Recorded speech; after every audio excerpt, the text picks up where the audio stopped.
a trecut pe Luică, a lovit 2, 3, 4, 5, 7, 20 de mașini fără să vreau. Beat, era beat.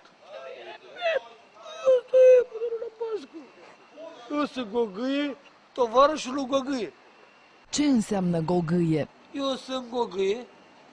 Vorbești că n-am înțeles, nu se aude. Dar să aud, Așa. Gogâie, sunt Gogâie. Ce Google? Ce înseamnă? Nu știți voi șmecherele noastre, nu le știți. Dar zi. Eu sunt.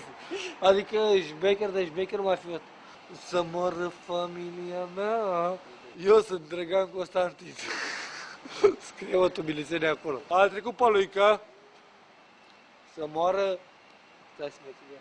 Tânărul a băut bine în discotecă, iar când a ajuns pe strada Luică din cartierul bucureștean Berceni a lovit 5 mașini parcate. În loc de permis de conducere, în mașina lui polițiștii au găsit un pistol pentru care nu existau însă acte. Alcoolemia ar ajunge pentru 2 dosare penale. Conducătorul autovehiculului se afla sub influența băuturilor alcoolice, fiind testat cu aparatul etilotest, a rezultat o alcoolemie de 0,89 mg, litru alcool pur în aerul expirat.